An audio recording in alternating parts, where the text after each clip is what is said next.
Et salut tout le monde. Alors ce matin, reprise des semis de maïs. Donc là je suis en train de semer la parcelle où j'avais préparé au cultus. Hier on a passé un coup de herse. Et franchement ça fait vraiment du super boulot. Voilà, je me sers des traceurs parce que je voyais pas où je passais. Ça marque moins que derrière un labour, le passage du semoir. Donc je me sers des traceurs. Et ça va vraiment bien. La parcelle a bien séché depuis l'autre jour que j'avais passé le cultus. Vous voyez, c'est sec en surface.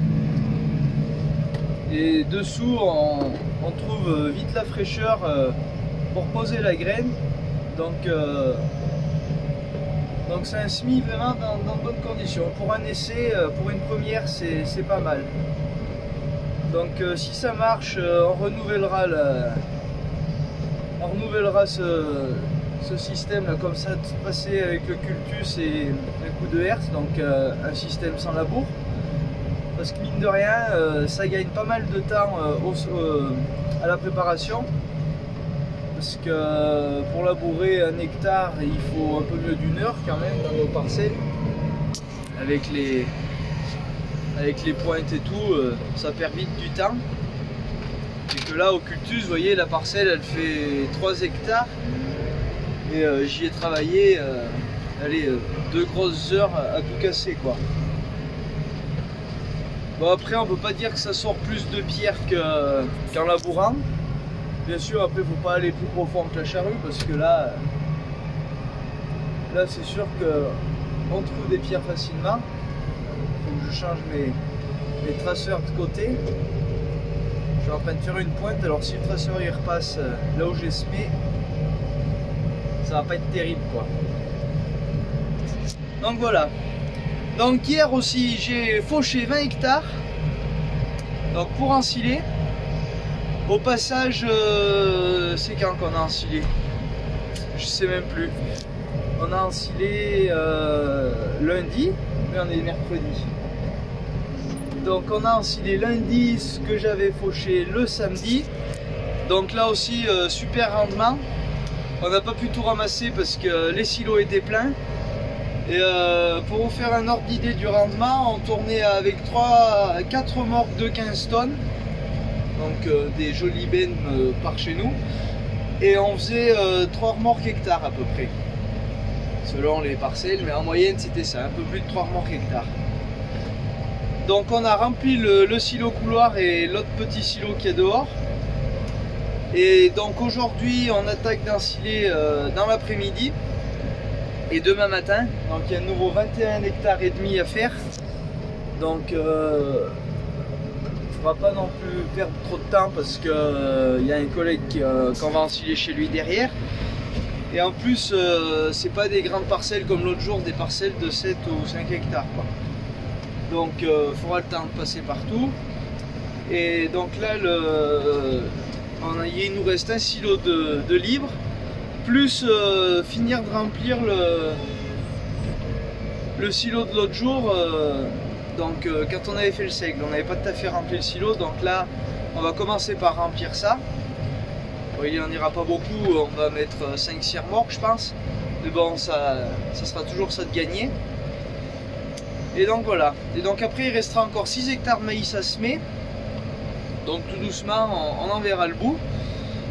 Et là par contre je ne pourrais pas préparer au cultus parce que c'est tout derrière des prairies. Et derrière des prairies c'est plus dur à casser. Et il n'y a que la charrue qui peut faire un travail convenable en un seul passage. Voilà. Voilà pour ce qui en est un peu de l'avancée des travaux dans les champs et des ensilages. Et donc moi après oui, on a 40 hectares à ensiler chez un collègue. Donc on attaque demain après-midi et vendredi toute la journée. Et il y a encore un autre collègue qui a 17 hectares à finir pour samedi. Donc fin de semaine bien occupé comme vous avez pu le comprendre. Donc là je suis avec le Maxom pour semer. Je vais pas vous faire voir l'extérieur parce qu'il est vraiment très sale, je vais pas vous le cacher. Hier mon père a eu un souci avec les prises d'huile, avec la caisse hydraulique devant quand il a passé la herse. Et j'ai pas eu le temps de le laver, je le ferai tout à l'heure avant d'aller ensiler. Vous voyez, comme je vous le disais, quand même ça fait du... On se rend pas bien compte. Ça fait quand même une jolie préparation. Bon, il y a un petit peu de chaume en surface, mais franchement, dire que ça n'a pas été labouré, on va vraiment pas se plaindre. Hein. Vous voyez, les traceurs me sont bien utiles. Sinon, je verrai pas grand chose là où je passe.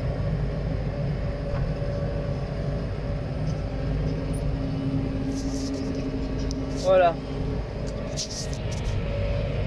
Bon, et ben allez, je vais continuer de semer. Cet après-midi, je suis au silo normalement, donc ça m'étonnerait que je vous fasse une vidéo. Je vous filmerai peut-être vite fait mon père avec le télescopique là, et la fourche à ensilage. Donc ouais, on a essayé la fourche aussi sur le télescopique, là, la fourche à ensilage qu'on a acheté. Ça va beaucoup mieux que sur le tracteur à fourche. Bah, le télescopique c'est plus maniable, ça pousse un petit peu moins, mais franchement pour les silos qu'on fait, le télescopique ça suffit quoi. Et aussi ouais, j'ai pas pensé à vous dire, mais donc vous saviez l'autre jour j'avais traité les semences avec du répulsif pour les sangliers. Bon, ça a pas mal marché. Il y a 2 parcelles où j'ai repassé 2-3 coups de semoir parce qu'ils étaient passés. Parce qu'avec la pluie qu'on a eue la semaine dernière, ça a lessivé un peu le produit, j'ai envie de dire. Et du coup, c'était plus efficace. Et ils n'ont pas germé parce que, même que je les ai pas mis profond, il n'a pas fait non plus des grandes chaleurs. Quand on voit le temps qu'il a fait la semaine dernière, le maïs il n'avait pas envie de germer, je pense. On n'a pas vu le jour pendant...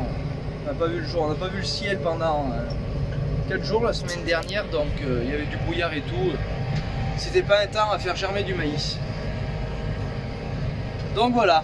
Et donc là, cette parcelle aussi, je la traite. C'est pour ça aussi que je ne veux pas descendre du tracteur parce que à chaque fois je me mets à tousser et tout et c'est pas bien agréable. Voilà, mais sinon dans l'ensemble ça a été efficace. Je vous dis, il y a eu 2 parcelles vraiment en bordure de bois où les sangliers ont été nous faire quelques dégâts quoi. Mais sinon rien de plus méchant. Voilà, allez, je vais vous laisser et je vous dis peut-être dans l'après-midi ou demain quand j'irai ensiler chez le collègue. Je prendrai sûrement le temps de vous faire une petite vidéo. Dites-moi si vous voulez que je vous fasse carrément un live à l'ensilage. Je sais que demain il y aura des jolis ensembles en plus. Il y aura un fan, des John Deere et un T7 Blue Power. Donc ça pourrait être sympa avec l'ensileuse New Holland. Donc dites-moi si vous voulez que je vous fasse un live dans les commentaires. Et j'essaierai de vous organiser ça si vous voulez. Voilà, allez, je vous dis à plus et bonne journée à tous.